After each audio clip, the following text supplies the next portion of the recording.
Bonjour Sam, Salut. merci de nous rejoindre ici en direct de Lisbonne, à la conférence, à quelques mètres de la conférence sur justement l'écosystème Ethereum, comme à l'époque de Laetitia où on avait eu l'occasion de recevoir quelques acteurs de l'écosystème.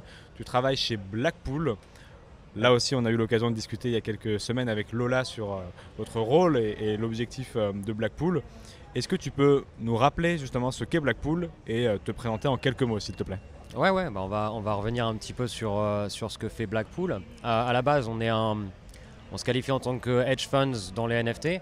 Donc un NFT hedge funds, donc on va aller faire des recherches sur les différents projets liés aux NFT.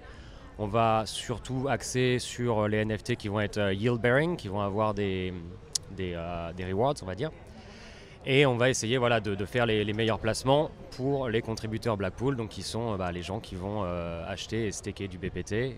Donc on sert un petit peu d'intermédiaire pour les gens qui veulent s'exposer aux NFT, alors particulièrement le play to earn, le gaming et ce genre de choses, par l'intermédiaire de notre écosystème. Donc ils n'ont pas besoin eux-mêmes d'aller jouer à Sorare, d'aller jouer à Axie, d'aller mettre des sommes assez importantes pour se monter une team sur Axie Infinity, par exemple, ce genre de choses. Donc avec Blackpool, ça permet de démocratiser un petit peu l'accès aux NFT en play to earn, et puis un petit peu de temps en temps des NFT un peu plus artistiques, un petit peu plus spéculatifs, mais on est surtout quand même basé sur tout ce qui va être yield bearing et ce genre de choses. Ouais. Et le rôle de Lola, on l'avait eu l'occasion de discuter avec elle, qui se qualifiait d'ailleurs, c'était très amusant comme joueuse de e-sport professionnel. J'avais beaucoup aimé sa définition. Ouais, c'est un peu ça. Ouais. Quel est toi ton job du coup chez Blackpool? Au début, c'était un peu ça parce que j'ai joué aussi un petit peu à Comet au début avec Lola. On avait fait la compétition blockchain, la première grosse compétition blockchain. Est-ce que tu peux nous rappeler en quelques mots ce qu'est Comet? Ah oui, Comet, pardon, excusez-moi. Ouais, Comet, c'était un des jeux blockchain c'est un peu le jeu d'ailleurs qui m'a fait un peu vraiment rentrer chez Blackpool d'ailleurs. C'est comme ça que j'ai connu Lola. C'est un jeu très simple, un peu à l'ancienne, un peu rétro gaming du pixel, et qui est basé à 100% sur de la blockchain. Donc ils ont construit quelque chose de vraiment à partir de la blockchain et ils en ont fait un jeu. Donc le jeu en soi est très simple, mais la technologie derrière est 100% blockchain. À l'inverse de certains jeux qui va être juste un jeu de D3D avec le début et la fin éventuellement des sessions de jeu qui vont être sur la blockchain, mais là c'est vraiment l'intégralité des actions que tu faisais dans le jeu qui était sur la blockchain. Okay. Donc heureusement que c'était sur Polygon, parce que si on devait faire ça sur Ethereum, ça aurait coûté un peu d'argent, ça c'est clair. Voilà. Et du coup c'est comme ça que j'ai connu aussi Lola. En tant que joueur professionnel, du coup, tu gagnais parce que l'objectif c'est de générer des revenus sur Blackpool, on y reviendra justement pour les détenteurs de BPT. Mais sur cet aspect-là, aujourd'hui, maintenant, du coup, quel est ton job? C'est Blackpool? Ouais, du coup, j'ai complètement lâché un petit peu tout ce qui était l'aspect Comet et tout ça. Non, je fais un peu partie de la team, on va dire, marketing. Parce qu'à la base, moi, je viens d'un background pas du tout blockchain. Je suis pas développeur, j'ai pas codé. Donc, je suis scientifique. Voilà, donc j'ai fait un PhD sur la chimie et physique des matériaux. Donc pas grand chose à voir avec ni le gaming ni la crypto au début. Mais à force de rencontrer justement des gens, on comprend qu'il y a il y a beaucoup de gens qui n'ont pas de rapport à la base avec la crypto et la blockchain qui viennent dans l'écosystème. C'est ça. Et tu en es un des indicateurs supplémentaires. Ouais. Du coup, naturellement, au début, je m'occupais un peu de la communauté. J'étais plutôt, on va dire, entre guillemets, community manager au début quand je suis arrivé. La partie Comet, j'écrivais quelques petites stories sur Comet, ce genre de choses. Et puis après, de fil en aiguille, j'ai fait un peu plus de choses pour le marketing. Et depuis, ça a un petit peu plus dérivé. Je m'occupe maintenant de ce qu'on a formé. Donc, on travaille dessus depuis quelques mois déjà. Et là, c'est vraiment bien sorti là, cette semaine. C'est le labo. Donc là où on voulait en venir. Donc le laboratoire, le lab, pardon. C'est un petit peu, j'ai apporté ma façon de faire, qui est une méthode un peu plus scientifique, sur comment on va prendre les questions de tous les jours sur pourquoi on va investir sur tel NFT project et pas sur un autre. Et aussi un point qui est important, c'est que nous sommes une DAO et on a vraiment pour vocation de devenir une DAO à 100%. Et donc il faut quand même que la communauté ait un pouvoir de décision sur ces investissements qu'on fait. Donc par l'intermédiaire du lab, on va mettre en place des outils pour les gens, pour les membres de la communauté, pour qu'ils fassent leurs propres recherches dans les meilleures conditions. On peut mettre à disposition des analyses en tokenomics par exemple, on va mettre des experts qui vont pouvoir regarder ça, des analyses sur le gameplay avec des gens qui sont des joueurs de e-sport professionnels, et une partie peut-être plus finance pour voir si le projet va être pérenne sur le long terme, ce genre de choses. Donc ces outils-là, on les met à disposition de la communauté. Et ensuite, par l'intermédiaire de plusieurs phases dans le laboratoire, donc la prise de contact, les recherches, les publications donc, de ce qu'on appelle un lab report, c'est une page tout simple, un shield en gros, je shield ton projet. Voilà, nous là-dessus, on va commencer à voir ce qui est intéressant, ce qui l'est moins. Et ensuite, on va développer soit un investment proposal, donc une proposition d'investissement, soit la proposition d'une nouvelle verticale, par exemple, d'une nouvelle troupe. Donc, tout un nouveau développement. Et ça, on veut que ça soit fait par la communauté. Donc pour ça, il faut que ça passe par l'intermédiaire d'une structure. Et c'est ça que sert le lab. Et donc ça, c'est le labo qui se met gentiment en place. Alors on enregistre ce podcast à Lisbonne, on est le 21 octobre. Donc c'est des choses qui se mettent en place progressivement. Ouais. Et je pense qu'au moment où le podcast sortira dans les prochains jours, on en saura peut-être un petit peu plus d'après les réseaux ou d'après le site web qui devrait sortir. Ouais, le site devrait sortir. Ouais. On a vraiment un site qui va être dans le même style que le site de Blackpool, okay. Qui va être automatisé, qui va normalement bien simplifier la démarche, qui pour le moment est un petit peu quand même fastidieuse, faut le dire, parce que pour le moment, voilà, c'est vraiment du trial and error. Les gens vont nous écrire des projets, on va leur bounce ce qu'on en pense, ils vont le réécrire. Et au final, la finalité pour le moment, c'est un proposal qui fait en général une dizaine de pages sur lequel on va débattre, on va soumettre ça à un vote de la DAO. Enfin, voilà. Tout ça, c'est assez jeune. Mais il y a déjà eu un vote successful il n'y a pas très longtemps. Là. Donc, mais c'est passionnant parce que je pense qu'on a tous été dans la configuration à une époque où on ne savait pas s'il fallait investir dans ce projet. Ouais, c'est ça. Alors dans la crypto-monnaie en règle générale ou dans les NFT plus récemment. Et alors nous, on est souvent en live et on a souvent ces questions. Qu'est-ce que vous pensez de ça et qu'est-ce que vous pensez de ça? Alors parfois, on répond sur des analyses qu'on a pu faire, sur du feeling ou sur du fondamental. Mais voilà, votre projet, ça sera en réponse à tout. Et encore une fois, moi j'étais le premier à avoir ces questions-là, à toutes ces questions. Qu'est-ce que vous pensez de ça ou de ça? Et justement, est-ce que tu peux nous donner les grandes lignes de ce que vous allez regarder quand vous allez donner la réponse à un projet, si c'est les tokenomics, si c'est justement le fondamental, si c'est les tokens, comment ils sont délivrés? Qu'est-ce qu'on regarde pour adresser un rendu à un projet? Alors, déjà, ce n'est pas forcément les projets qui vont proposer un investissement. En général, c'est les membres de la communauté qui parlent d'un projet qui leur est cher. Pour les projets, on a l'incubateur, mais ça, c'est encore tout un autre sujet. Mais au niveau du labo, la particularité, c'est qu'il n'y a pas qu'une seule personne qui va s'en occuper. Parce qu'une seule personne ne peut pas être expert en tout. Donc, par rapport à votre question de voilà, qu'est-ce qu'on va aller regarder, ça dépend en fait de qui regarde. Si on va parler tokenomics, on va avoir notre expert en peu tokenomics qui va regarder, qui va mettre le nez dedans, qui va creuser, qui va aller chercher voilà, quelles sont les choses à faire attention, éventuellement les problèmes qui pourraient ressortir plus tard. Pour le gameplay, ça va être pareil. On va avoir des joueurs qui vont être comment dire, assez habitués au système, à l'écosystème, et qui vont donner un avis qui va être un avis intéressé et puis un avis d'expert en fait. Donc c'est jamais une seule et même personne, c'est un collectif, il y a au moins 3 ou 4 personnes qui va aller regarder chaque partie du sujet. Et ensuite nous on va aller rendre ça en fait à la personne qui a déposé le projet initialement. Et on va faire ce qu'on appelle une task force. Donc on va mettre en place quelques membres clés de l'équipe core, de la core team, qui ont les compétences nécessaires pour analyser ce qui va se passer, plus les membres de la communauté que ça a intéressé. Et à terme, tout ça sera automatisé. Et c'est ce que tu disais tout à l'heure, en fait, les projets que vous avez déjà aujourd'hui sur Blackpool, on pense à Axie, on pense à Sora, vous en avez Comet, dont on parlait tout à l'heure. Ouais. C'est la core team qui l'a sélectionné. Demain, le but de la DAO, c'est que ce soit la communauté justement qui fasse ces choix-là et que vous les accompagniez sur ces envies-là. Quelles sont les nouvelles verticales que vous pourriez explorer chez Blackpool que ça soit sur une nouvelle forme de jeu ou sur une nouvelle forme de gameplay qui pourrait justement passer au labo et avoir un avis favorable ou défavorable d'ailleurs. Donc les nouvelles troupes quoi. Par exemple. Dans les nouvelles troupes, il y a qu'est-ce qu'on a comme projet qui est en train d'être regardé pour le moment sans lâcher de gros alpha. Il en faut. On va faire un petit peu attention à ce qu'on dit. On a déjà des alphas. Ouais. Je sais qu'il y en a si vous aviez regardé le dernier épisode avec Lola, dans la télé, à un moment donné, il y avait un alpha que je peux dévoiler aujourd'hui parce que ça fait quelques semaines qu'il a été dévoilé. C'est a priori, vous travaillez avec un projet français qu'on a déjà reçu sur Cryptost, qui fonctionne bien et qui a un métaverse très, très propre à son univers. Un genre de bac à sable, quoi. Est-ce que tu vois un peu où je veux en venir ou pas du tout? Oui, si tu parles de Sandbox. Exactement. Ouais. Non, oui, Sandbox, c'est acté, c'est pas un secret. Hein, mais c'est quelque chose. Ça l'était un peu plus à l'époque où on l'a fait avec Lola. Ouais. Bah oui, parce qu'il faut quand même faut faire un peu attention à ce qu'on fait, parce qu'après, si on annonce quelque chose avant de le faire, c'est toujours un petit peu compliqué. Ouais, bien sûr. Voilà.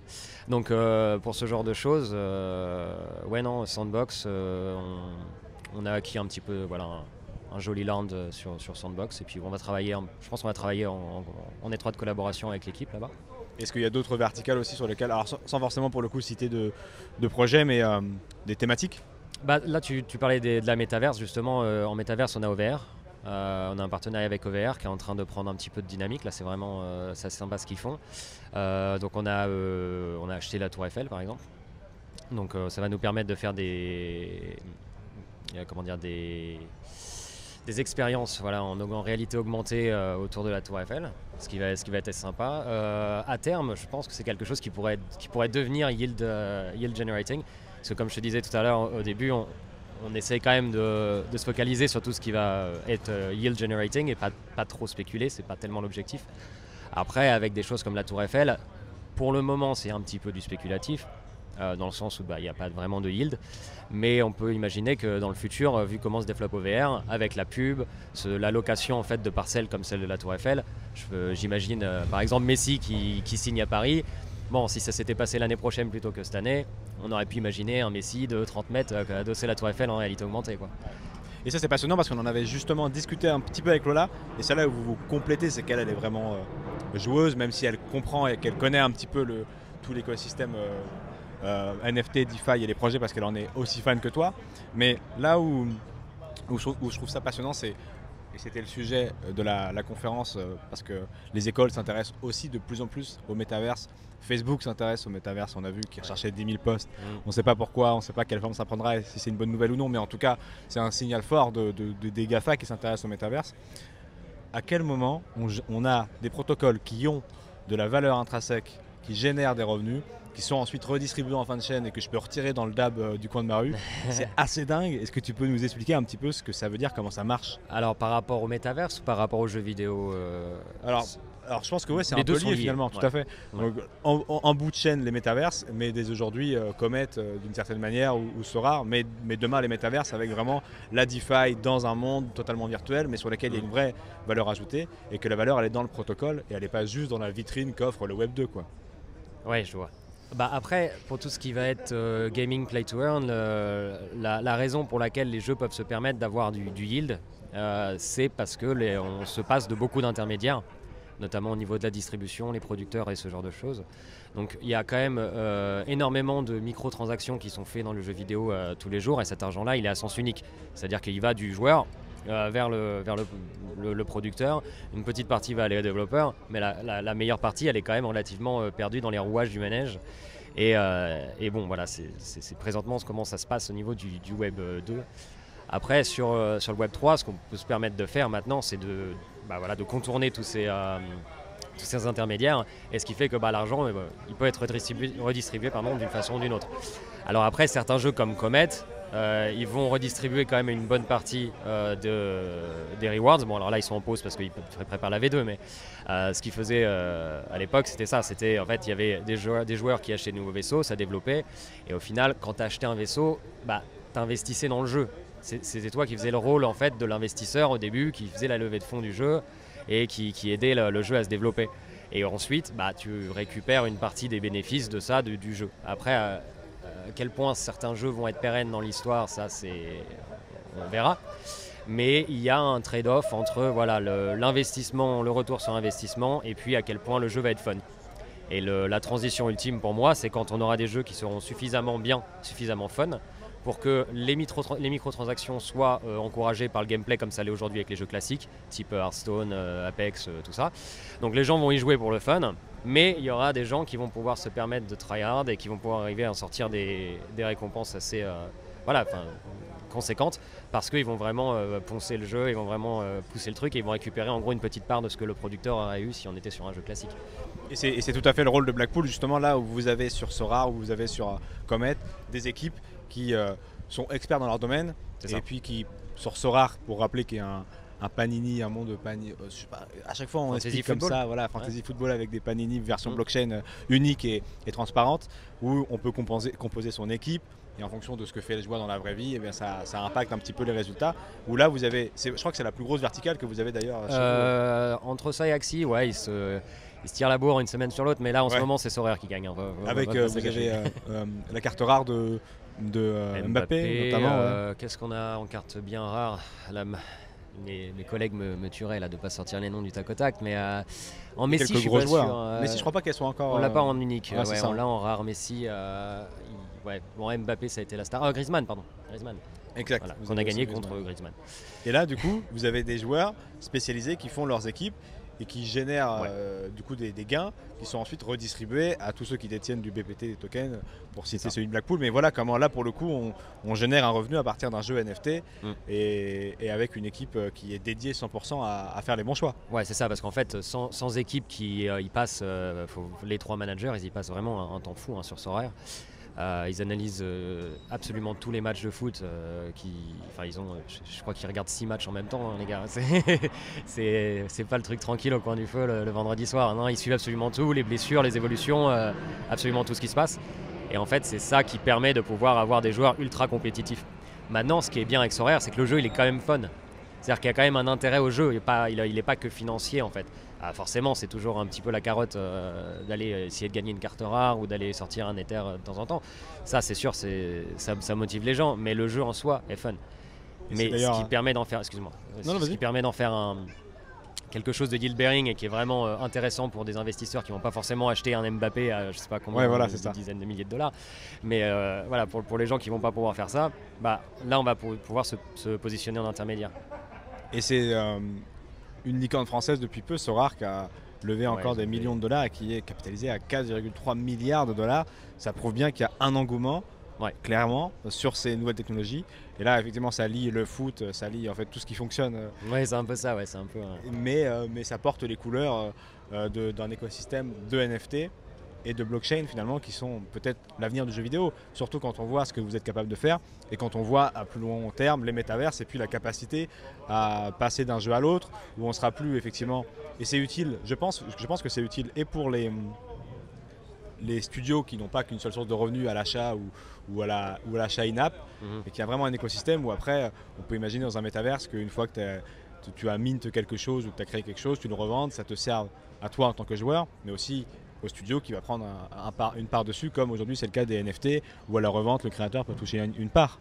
Ouais, c'est sûr, le NFT permet des libertés au niveau du gameplay qu'on ne pouvait pas faire avant, parce qu'en fait le fait de pouvoir réellement posséder les objets in-game, ça permet aussi de développer de nouvelles façons en fait, d'appréhender le jeu.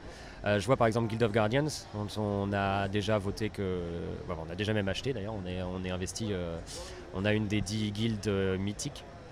Et en fait, la façon dont ils ont rajouté du gameplay qui n'aurait pas été possible avec n'importe quel autre système de jeu, c'est que les objets dans le jeu, donc là on est sur un type de jeu classique avec des épées, des boucliers, des skins et ce genre de choses, ne sont pas mintés par le jeu. C'est-à-dire que le jeu, il a fait des guildes, il a fait des héros, je crois qu'ils font des pets et puis quelques boosts, des bonus, des choses comme ça, mais si tu veux une épée, un bouclier, il faut le fabriquer. En tout cas, si tu en veux, dès qu'ils soient des NFT, donc ont une rareté suffisante, c'est toujours un peu pareil. Et ceux-là vont être mintés par les joueurs, en fait, ils vont être mintés dans les guildes. Donc en fait, quand tu as une guilde, donc là, quand tu as une des 10 guildes mythiques, en fait, tu as investi dans le jeu et tu t'es mis une position, entre guillemets, de producteur dans le jeu.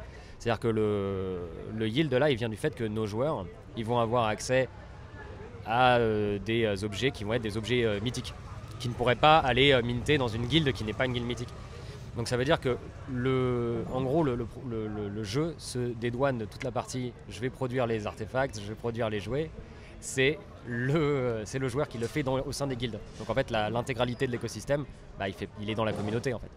Oui, et c'est là où effectivement c'est assez dingue, c'est d'ailleurs un petit peu dans la même vibe que d'autres projets qui avaient leur crypto-monnaie aussi associée. Et tu sais, chacun de la communauté pouvait dire je souhaite créer tel objet à tel moment ou tel land à tel moment. Et il y a eu d'ailleurs un airdrop il y a quelques semaines de ce token-là qui a fait beaucoup de bruit. C'est Adventure Gold, je ne sais pas si tu avais suivi. Oui, j'avais suivi un petit peu de loin, on ne peut pas tout suivre, mais ouais. Avec tout ce qui est l'univers Tolkien et tout qui était remis au centre de ce système-là. Et du coup, on a cet été, ce qui a fonctionné énormément, c'est les NFT. Alors il y a les NFT d'art, on en a déjà discuté sur crypto, il y a les NFT liés aux jeux vidéo. Axie Infinity l'incarne, qui a explosé complètement, et puis Sora l'incarne aussi avec sa levée de fonds. Et dans les prochains mois, les prochaines années, à Blackpool, au labo, toi personnellement, sur quoi tu vas porter ton attention sur justement des... Parce qu'on dit souvent, et c'est vrai, on est au tout début de l'industrie, donc on n'a pas encore perçu tout ce qui était possible. Ouais, donc je ne peux pas te demander tout de suite qu'est-ce que tu imagines alors qu'on n'a pas perçu tout ce qui était possible. Mais quand même, est-ce qu'il y a des thématiques sur lesquelles tu portes ton attention en te disant ça serait bien que dans ce cercle-là où on pourrait avoir ce genre de choses, qu'il existe ça, et ça là, qu'est-ce que ça pourrait être, sur quoi tu portes ton attention là dans ce monde-là? Alors il y a deux choses sur lesquelles je prête quand même un petit peu plus d'attention. C'est sur le degré de fun du jeu en fait. Parce que pour le moment on a fait des jeux qui étaient qui sont très bien dans le sens où Axie Infinity est un succès colossal. Maintenant le jeu en soi est assez répétitif, on n'est pas sur un gameplay à la Zelda, on va pas aller se passer 16 heures sans promesse de récompense. Donc en fait je pense qu'il y a une étape cruciale à passer, c'est l'étape où la promesse de récompense sera pas le premier facteur pour jouer à ce jeu-là. C'est que le jeu en soi sera suffisamment fun pour que on y joue, et même si tant pis je vais pas faire un gros yield, je vais quand même pouvoir y jouer, et de temps en temps si je drop un objet rare parce que j'ai fait une quête pendant tout un week-end, je serai très content. Voilà. Et donc ça je pense une conséquence quoi du coup. Oui voilà, il y a quand même une conséquence, mais faut pas... je pense que... Ouais mais c'est la conséquence de je me suis amusé, c'est pas juste l'objectif. Oui c'est ça, exactement. Ça, okay. Oui pardon. Oui voilà, c'est la récompense en fait, vu que l'objet t'appartient, à l'inverse d'avant. En fait, on peut imaginer un World of Warcraft ou les Guild Wars, ce genre de jeu, où on grindait tous les soirs pendant 4 semaines pour choper une chance d'avoir un objet épique. Et puis finalement, cet objet-là, il appartient à personne en fait. Voilà, au jeu. Et au puis, studio, ouais. Puis il n'existe pas. Si demain on efface une ligne de code dans le jeu, il n'y a plus rien. Donc, là, c'est la même chose, sauf que comme il y a une traçabilité, qu'il y a le fait de le custodial dans les objets, ça permet d'avoir un écosystème encore plus riche, et donc le jeu peut se permettre d'être encore plus fun. Et je pense que c'est quand on aura des jeux qui sont vraiment vraiment fun, et c'est pour ça que là je regarde avec attention les nouveaux Guilds of Guardians ou les Star Atlas, même si là on regarde un petit peu plus dans le futur. Je pense que ce genre de jeu a un bel avenir quoi. Et du coup le deuxième point, parce qu'il y en avait bien deux, exactement, c'est les métaverses. Alors les métaverses, tout le monde a un peu sa définition du métaverse. Casque 3D, réalité virtuelle, mais c'est loin de ça en fait. C'est assez loin de ça. Pour moi, un métaverse c'est aussi bon que ce que les gens construisent dessus. C'est-à-dire qu'on va avoir un univers où on va pouvoir plus ou moins faire absolument ce qu'on veut au niveau de la construction. C'est-à-dire que les développeurs vont pouvoir y mettre ce qu'ils veulent. On pourra avoir sur le même univers, sur le même accès, avoir des jeux, avoir des protocoles GFI, avoir je sais pas, une salle de cinéma pour aller voir un film, n'importe quoi. Et en fait, si on n'a pas, pour moi, cette espèce de je peux tout faire au même endroit, on n'est pas vraiment sur un métaverse. Au pire, on est sur de l'open space, enfin sur de l'open world, mais voilà, c'est pas tout à fait la même chose. Là où j'essaye de retirer un petit peu mes a priori pour pas faire mon boomer, tu vois, c'est de me dire, voilà, aujourd'hui, la réalité augmentée, c'est assez difficile, c'est un peu buggy, pareil, la VR, je connais pas mal de gens qui ça fait faire mal à la tête, c'est pas très abordable. Aujourd'hui, dit comme ça, il y a des choses qui permettent, enfin, il y a quand même des barrières à franchir, il y a des verrous à lever, et je pense que voilà, ça c'est un point à vraiment garder attention dessus. C'est le jour où vraiment ça va commencer à décoller. On va arriver à avoir ce genre de problème. Et là où j'essaye d'enlever mes a priori, c'est que même si voilà, aujourd'hui c'est difficile, ça ne veut pas dire que ça ne le sera pas dans 5 ans. Donc il faut vraiment qu'on essaye de, voilà, de quand même si pour le moment c'est des débuts difficiles, bah de continuer de persévérer justement dans ce genre de choses. Parce que je pense que le métaverse a aussi un bel avenir aussi. Donc le jour où il y a un métaverse qui apporte un peu de fun, on est sûr que Blackpool se positionne dessus. Ouais, bon, on sera dessus. Ouais. Bah après, il y a Sandbox, hein. Je pense qu'il y aura un petit peu de fun sur Sandbox, mais là tout est à construire. Ouais, il y a ce qu'il faut. Au VR aussi, il y a du fun dans le VR. Hein. On a une chasse au trésor là en ce moment. Oui, c'est vrai. Il reste 3 heures hein, si vous voulez. Ah oui, mais là on est. Ça sera après effectivement on n'est pas en direct, tard, donc c'est trop tard pour les gens qui n'étaient pas à Lisbonne. Mais en tout cas, pour ceux qui étaient à Lisbonne, il y avait effectivement cette. Là, on était clairement en synergie entre le métaverse et la vie réelle. Ouais, là, ce qu'on a organisé en fait, c'est une espèce de chasse au trésor. Enfin, même pas une chasse au trésor en fait, où tous les partenaires qui se sont liés à nous pour cette chasse au trésor ont créé un artefact, voilà, qui ont été disséminés un petit peu automatiquement partout dans la ville de Lisbonne. Et l'objectif, c'est d'aller en récupérer un maximum. Donc on se balade avec son téléphone à la Pokémon Go. D'ailleurs, on a regretté récemment de ne pas avoir appelé ça Blackpool Go. Voilà, c'est une erreur de marketing. C'est sur les idées qui viennent après le brainstorming. C'est ça, ouais. Mais voilà. Non, c'est ça. C'est l'objectif, c'était d'en récupérer un maximum, un petit got à catch them all. Et puis pour la partie Blackpool, en fait, on a disséminé 7 artefacts uniques dans la ville. Et il y a des 7 énigmes à résoudre pour aller savoir où ils sont. Voilà. Et si on arrive à récupérer les 7, là c'est trop tard, mais voilà, les 7 qui ont réussi à récupérer les 7 artefacts Blackpool ont pris le brunch avec nous sur un bateau. Voilà. À Lisbonne donc. À Lisbonne, ouais. Donc voilà, là il y a clairement un cas réel synergie entre le monde virtuel et le monde réel. Chose qu'on cherche justement à développer, ou en tout cas que les développeurs des studios de demain cherchent à développer et sur lesquels vous êtes attentifs à Blackpool. Merci beaucoup Sam. Merci à toi, super, ça m'a fait plaisir d'être là.